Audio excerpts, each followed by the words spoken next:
Our closing keynote today, I'm pretty excited, is Keith Smith. He's the Senior Vice President of Public Affairs and Mobilization for the National Association of Manufacturers. Recently, they did a tour called the State of Manufacturing Tour. There is somewhat of a coincidence in that we named ours the same thing, and what was interesting is they were able to go and visit a number of different states and benchmark and see what they're doing, and so to be able to reach higher toward the governor's vision about Kentucky being the center for advanced manufacturing and engineering excellence, we have a fantastic resource that we can tap into because we've got folks at NAM who are able to go and visit lots of states and see what's being done by our competitors. Now, he's not going to give us all the dirty secrets, but he is going to kind of talk to you about what the national level is doing to focus on manufacturing-friendly regulations at the federal level, and he's also going to talk a little bit about some of the other initiatives that they have that I think workforce-related especially that you'll be very interested in. So without further ado, please join me in welcoming Keith Smith.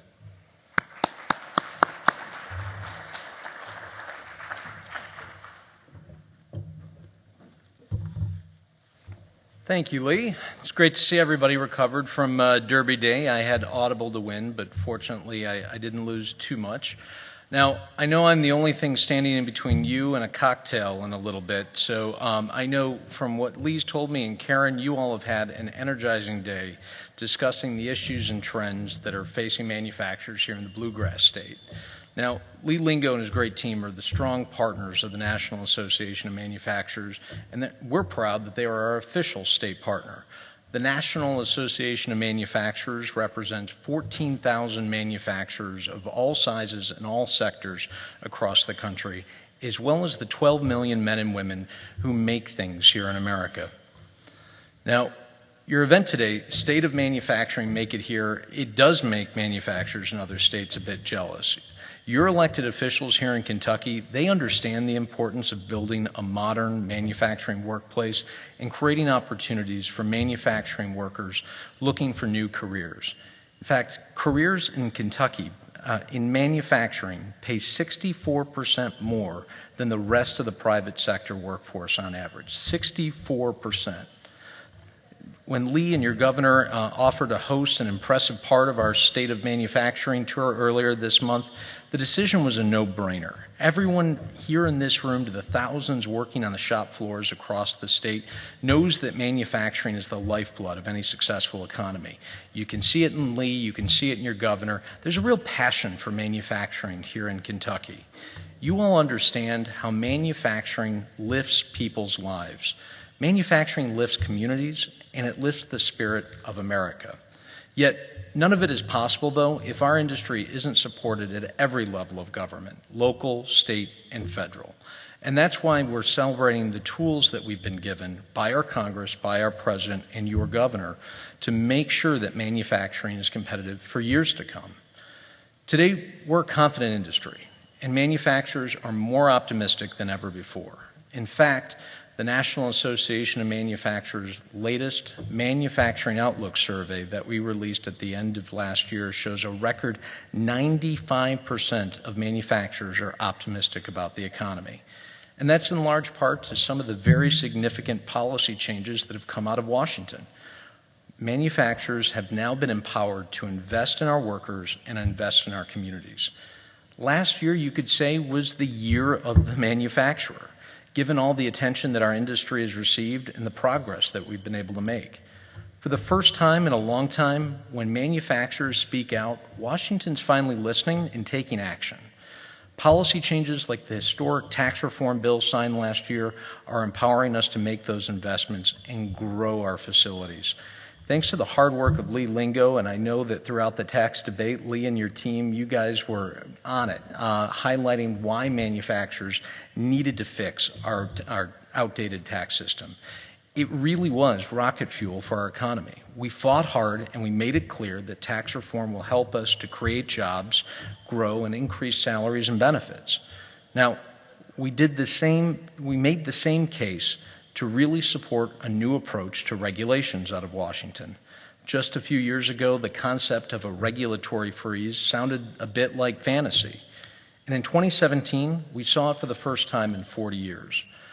The president had entered into office with the concept of a one-in, two-out rule for regulations. For every one regulation that was to be promulgated, they needed to take 2 regulations off the books. And what we've seen throughout the course of last year was that actually turned out to be one in, 22 regulations out. Over the last 2 decades, our country, with manufacturers taking the lead, we've made tremendous gains in improving our environment and air quality. For example, as the NAM testified before Congress last November, since 1999, carbon monoxide concentrations are down by 77%, lead is down by 99%, and nitrogen dioxide is down by 54%. We're doing our part, not only by reducing emissions and enhancing sustainability, but also to develop the products and technologies that make that all possible. Manufacturers want better regulations. We want and need regulators to work with us rather than against us. We have the same shared goals. It's a matter of how we can get there, and without the burdensome compliance costs that hold us back. So for the first time in history, last year we saw no net increase in the regulatory compliance costs facing manufacturers on average. We may even see a decrease in those costs very soon. If you take for a moment and think about that, who would have really believed that just 8 years ago? What we achieved in the last 16 months was what businesses and what the business community had been asking for nearly 3 decades. But from tax reform to the improved regulatory environment that we now have, I hate to say it, but our work really isn't done. The progress to turn the regulatory tide in Washington in achieving tax reform is really a fragile victory if we don't defend it. There are plenty of people who want to undermine that and turn the public against the gains that we've been able to make. And most folks, I'll be honest, don't quite understand the impact that tax reform is having. And they don't believe that businesses are going to follow through with the commitments that we made when we were making the case to fix our outdated tax system. The latest average of national polls show that more Americans disapprove of tax reform than approve of it, 44% to 38%. And the upcoming 2018 midterm elections in November could completely turn the tables on us. Now, to be clear, that's not a partisan message. The credibility of the business community and of manufacturers, it's on the line. There's so much at stake with an increasingly volatile electorate. The end of April, a polling firm in Washington, the Winston Group, had performed a national poll of likely voters. And they asked a very simple, basic question. Which economic system would be better, capitalism or socialism? About half said capitalism. 17% said socialism. A third of likely voters said they weren't sure. They weren't sure what was a better system, capitalism or socialism. So it's clear we have a responsibility to show that manufacturers are delivering and that the legislation and the regulatory advances in Washington are working and impacting and raising the lives of everyone in our community. Or quite frankly, we run the risk of letting these gains slip away. It's why the National Association of Manufacturers are working closely with our state partners like the Kentucky Association of Manufacturers as part of our Keeping Our Promise campaign to help highlight the impact that tax reform is having and the improvements that have been made through the regulatory environment. We have that responsibility to show what these gains actually mean. And many folks, when they hear our efforts to be able to put in real terms, in real ways that folks can actually understand and not see tax reform as something that doesn't impact them but may benefit a few within the leadership of businesses, that matters. So many manufacturers have asked and seen that the need to be able to speak out, and they'll ask, how can they help? Bring members of Congress into your facilities and show them what you make. It may sound very simple, but to be able to bring in a member of Congress and highlight why you're able to continue to make things here in Kentucky and connect the dots in a visual way of the policies that are a priority for you and your company, and importantly, your employees, that will break through and cut through the noise in real ways. So to help with this, and Lee, I hope it's all right, but I'm going to do something that most speakers would hate to have an audience do, and that is I'm going to ask you to take out your phones. If you could, please text FRIENDS to 52886.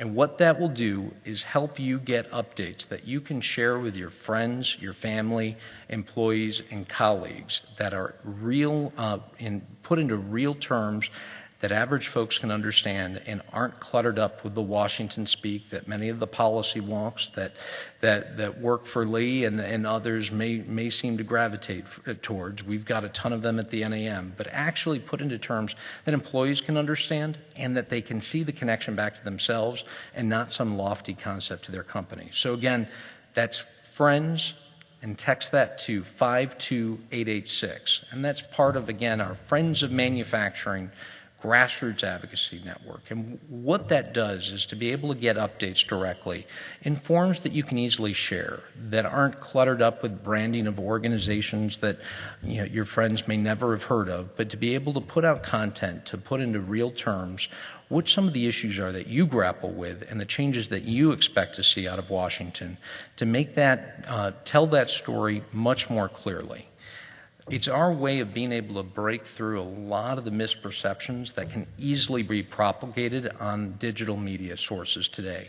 It doesn't take much for folks to be able to put out misinformation, and the onus is upon us to be able to show the leadership that the business community can provide and highlight, set the record straight.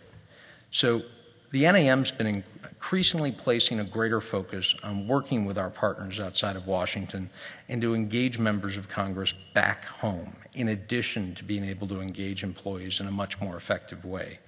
Members of Congress, they're being inundated with emails and phone calls and getting scared off of the public town halls because they've become much more like shouting matches than civic forums that are ripe for true discussion. One member of Congress shared with me just last month that they received 70,000 emails in the first quarter of this year. And thanks to new technologies, that number is steadily increasing. We're working to reach voters directly in partnership with KAM and to help bring members of Congress out to manufacturing facilities to meet with you, meet with manufacturers of all sizes, and more importantly, to be able to get in front of your employees, to be able to highlight and explain and be held accountable for the decisions that they make there in Washington. And members of Congress are seeking out those opportunities. They need those types of opportunities to be able to connect in structured ways that they can talk to and have an actual discussion rather than being shouted down at the local library for the congressional town hall office hours. And the business community, our leadership is needed now more than ever. I know that you've seen a lot of the concerning news coming out of Washington of good leaders that have been scared off because of the volatility in the political environment that have chosen to retire, looking at the challenges that they'd be up against to run for re-election. It is frustrating, but in the current environment of division and vitriol, we can't let that drive away good people. For our part, business leaders, we need to be using our influence and resources to encourage men and women of character to run for office. And we should be vigorously supporting them in those efforts. Now, the NAM, we're not a partisan organization. We don't endorse candidates. We encourage all candidates to be held to what we call the 4 pillars. And these are principles that we feel all candidates should be rallied around. And that's the principles of free enterprise, competitiveness, individual liberty, and equal opportunity. And quite frankly, it's a winning recipe among voters. Only by embracing these types of candidates will we be able to really come to an end to the divisiveness that's creating a considerable amount of chaos in today's politics and restore the faith of Americans in our government and institutions that have made our country so great. Now, later this month, you all here in Kentucky are going to be moving closer to the general midterm elections that take place in November when you have your statewide primary on May 22nd. Now, before that time and leading up to November, I hope that you'll take the time to invite candidates of all parties into your facility to be able to see what you do firsthand and to be able to have them understand before they get into office and before they hit the campaign trail in a robust way what it is you expect from them and what you need to remain competitive and what you need to create jobs that they so desperately seek to support. So you need them to understand why 95% of manufacturers are confident in our economy when only 37% of voters today have the feeling that the country is on the right track. We need candidates from all parties to be able to recognize that. Now, you have a very powerful voice, and if you ask policymakers and elected officials in Washington, they'd say that manufacturing is, I'll put it simply, pretty sexy. Among policymakers and elected officials of either party, they want to support manufacturing, but you need to be able to break through the noise effectively and make sure that they really understand what you need. Now, Washington, as was proven throughout the course of last year, they know the importance of manufacturing jobs, and that's what will be getting our elected leaders' attention. But more importantly, they realize that it's more than just a job. They're meaningful careers that you provide. But as Lee has highlighted and has been striving and working towards very aggressively, we've got an image problem. The individuals that could be comprising the next generation of our manufacturing workforce, they don't necessarily understand what modern manufacturing careers actually look like. You all know that we're facing a tremendous and pretty significant skills gap. In fact, just this morning, our team had alerted me that the Bureau of Labor Statistics confirmed that manufacturers today have 394,000 jobs across the country that are going unfilled. Now, projecting that out, over the course of the next 7 to 8 years, we're going to need to fill around 3.5 million jobs, and that's according to a study that our Manufacturing Institute partnered up with Deloitte to do. Now, 2 million of those could go unfilled because we don't have the right type of upskilled workers. You understand that modern manufacturing jobs offer high-tech, rewarding, and meaningful careers, but too many people, especially parents and students, don't know that. They have some other perception of what manufacturing means. Meanwhile, others have the mistaken belief that automation and innovation actually are a threat to manufacturing jobs. Seeing the companies gathered here today in this room, it's clear you know that there's no substitute to the craftsmanship of talented men and women. Innovation and new technologies empower workers to accomplish incredible things.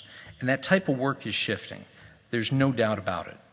It's not about white collar or blue collar, but really about new collar jobs.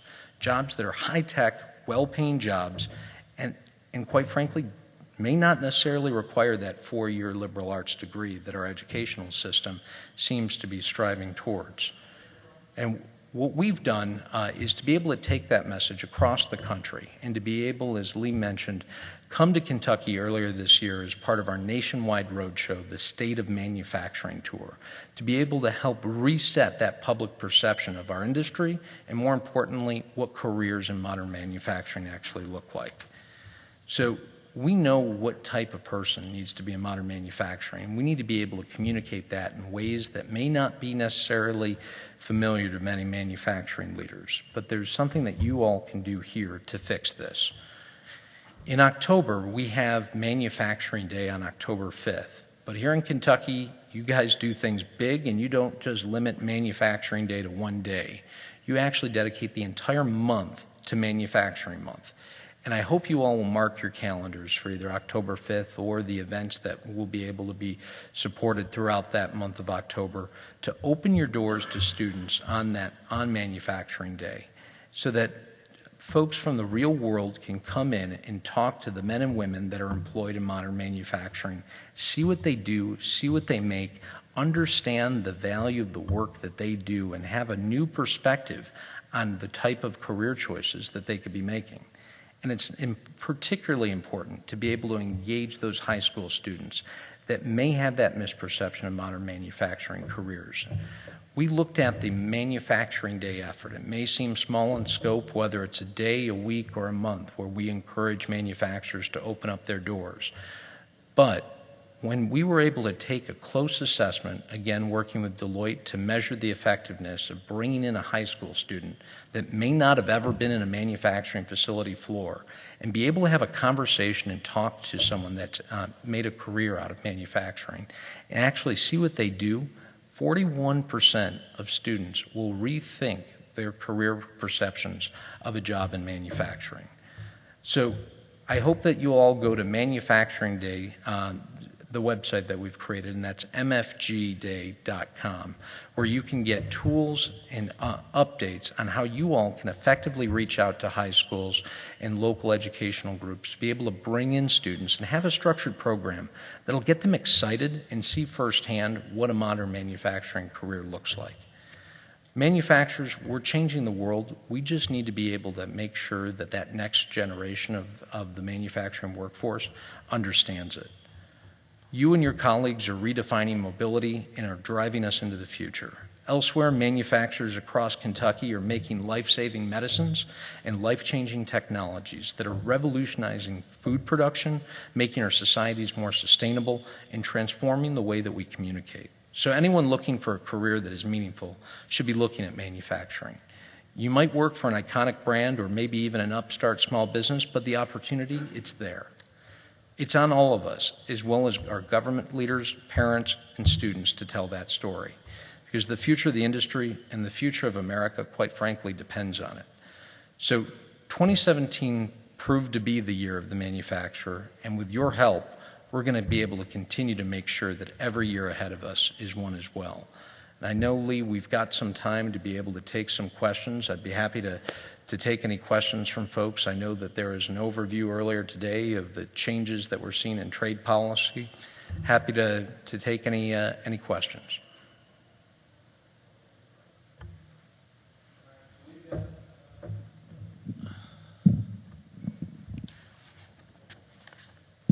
We've got mics throughout the room, so feel free to ask. But let's start off with, we talked about the State of Manufacturing Tour.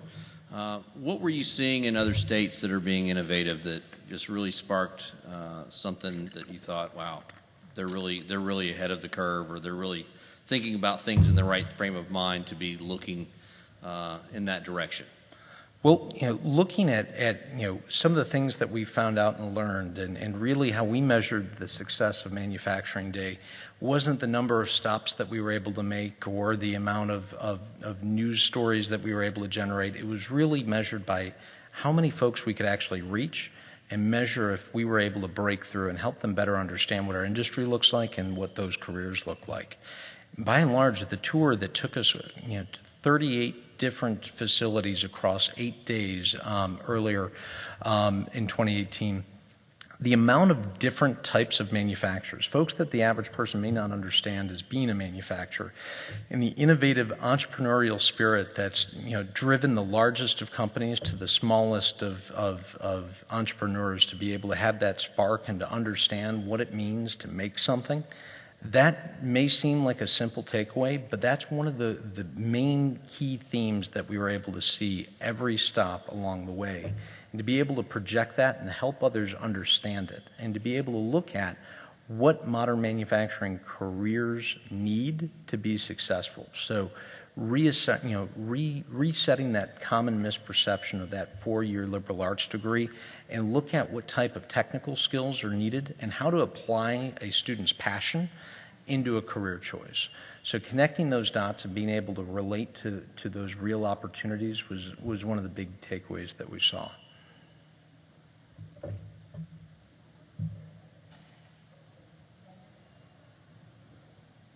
Anybody else?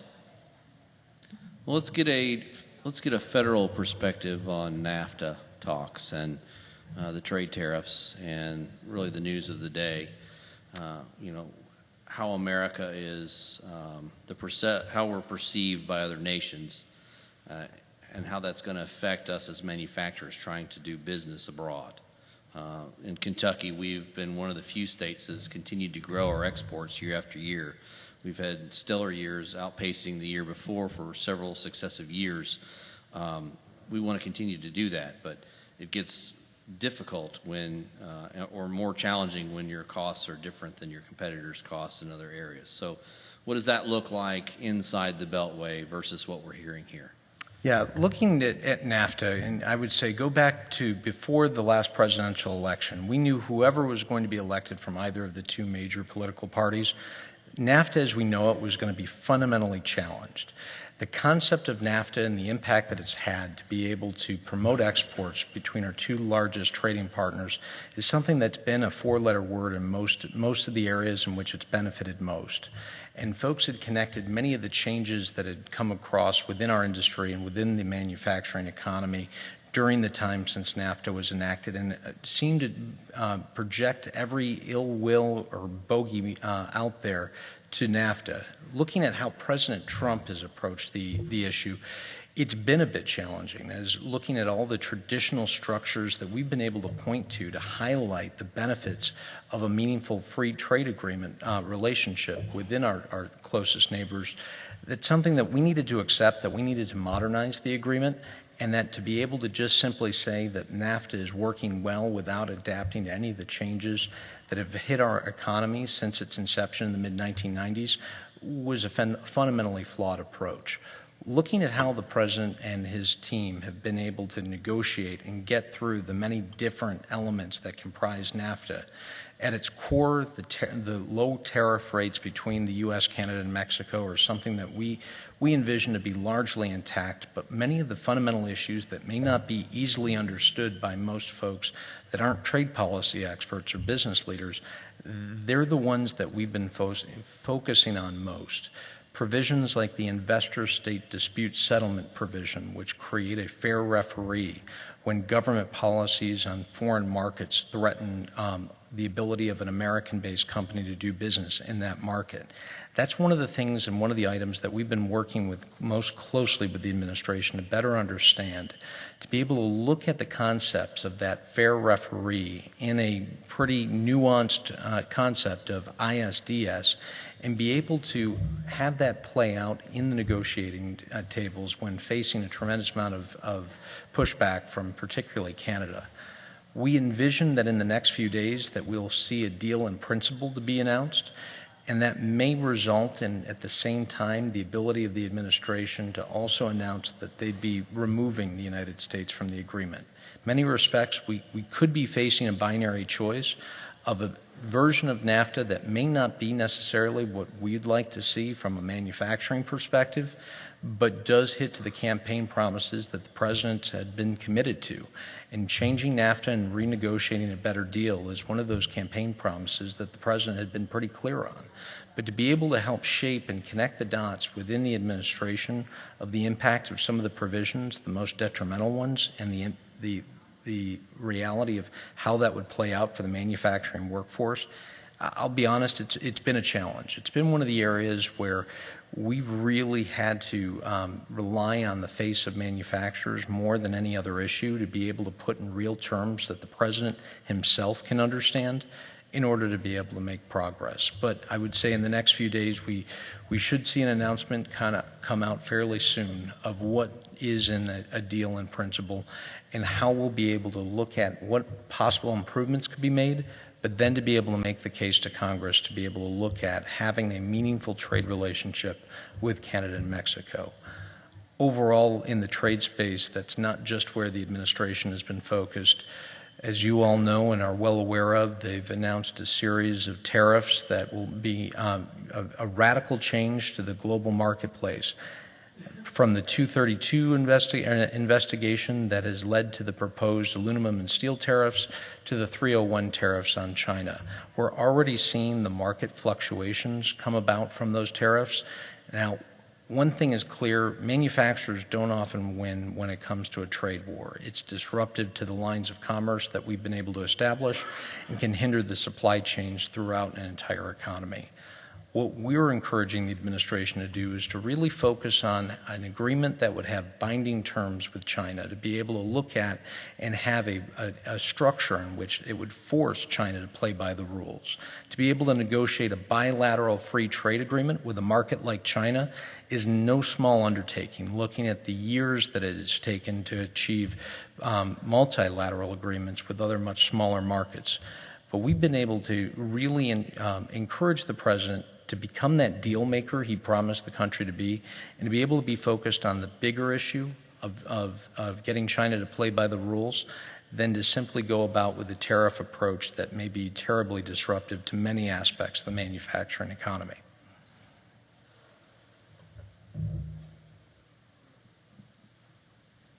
If I may, we hear in the news in Scuttlebug about industry coming back to the United States, and there's bits and pieces of that. How real is that? And are we truly set up for an influx, or are we set up for an influx of it coming down the road in those bits and pieces as well?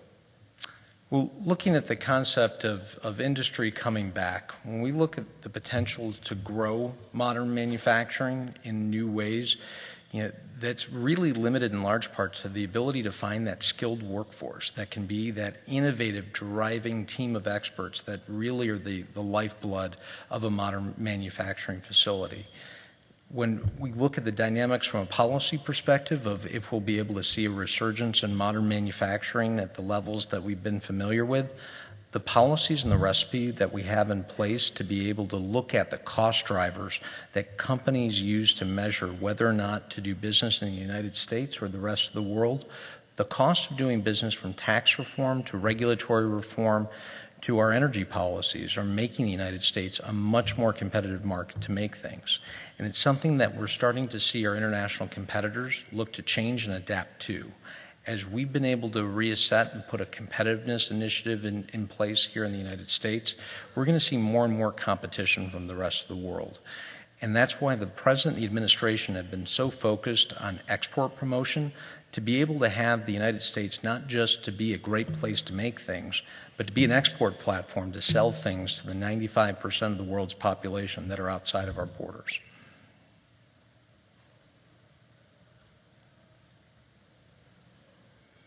Anyone else? Let's do one final question. There's been a lot in the news about the EPA and regulatory rollbacks. What kind of feedback are you getting from the businesses that belong to the National Association of Manufacturers? How do they feel about that? We here have a number of businesses at this conference even that are operating on a very high sustainability level. So they've sort of taken those regulations and pushed even further to see what they could do through innovation. What are we seeing, as a national trend? Is this okay? We're going to stay where we're at, or are we going to kind of throttle back and maybe change the way we were back to the way we used to be? A bit of a slip? Yeah. Yeah. When you look at an agency like the Environmental Protection Agency, it is a massive behemoth in its own right. And to be able to look at the new leadership within the agency that came in place under this administration, to be able to affect policy changes, they've realized very quickly through the nominating process to be able to get those Senate-confirmed appointees in place and be in positions to execute those policy course corrections, to be able to steer that gigantic ship that is a federal agency and one of the largest bureaucracies. It's been taking some time and facing a tremendous amount of challenges to be able to get to that point of implementation. But what we've been seeing overall from the agency is an outreach to the business community, to manufacturers in particular, that is a much more collaborative relationship than what we had seen in the prior 8 years before the current president, that had had a very adversarial approach. They're now coming to manufacturers and asking, how can a particular rule or regulation help you be more innovative, more sustainable, and more efficient, rather than coming at it from the approach of the regulator knowing best and putting in place and executing, because of what laws had been passed, a set of rigid structures in place, but a much more collaborative dynamic. Now, one of the challenges that we face is how that may be perceived by the general public that may not be familiar with what it's like to run a manufacturing facility. Looking at the concept of regulations, we don't do ourselves a strong service by claiming that we want to get rid of regulations or we want to be able to reduce the amount of regulations. What in reality we're looking for is the ability to improve regulations, to have a better regulatory enforcement process, and to be able to come at it from a starting point of having that shared goal and looking at the best way to be able to work with industry or the regulated entity, with the regulators, to get to that shared outcome, rather than having the goal be improvements through enforcement. So the enforcement element, I'd be interested in the feedback that you're seeing out on the ground, looking at some of the anecdotal evidence. We've seen a different approach begin to make its way through the local and regional offices of the EPA and several other agencies. But for the most part, I'd say that the focus and direction that we've seen at the top of that particular agency, and set aside some of the unfortunate distractions on a personal and ethical level of the administrator, but looking purely at policy and looking at where they've been headed, we're now in the standpoint of not going and using our legal team and litigation tools to work against that agency, but having to switch to a bit of an offensive mode to be able to help secure the wins, to be able to highlight against some of the challenges that have faced that agency from several different third parties, and to be able to make the case of the sustainability message of manufacturers and be able to look at and shape the opinions of the public, to be able to understand that we're not out to create dirty water or unclean air.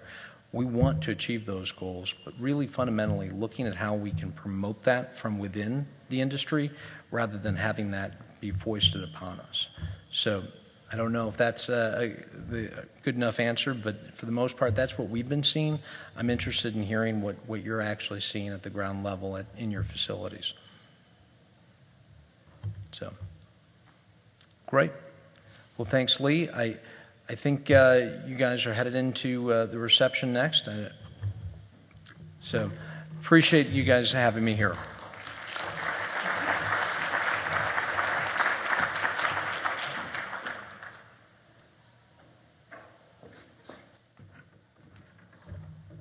Thank you for sharing with us what's going on inside the Beltway and in the rest of the country. I think, we hear things in the news, but it's good to hear it from somebody that we can see their face and understand that you are talking to people like us on a regular basis. So we appreciate you taking time in your schedule. In fact, you're getting on a plane here in about, 30 minutes, 40 minutes, something like that. So thank you very much. Thank you all for joining us. Please join us in the reception here at 4:45.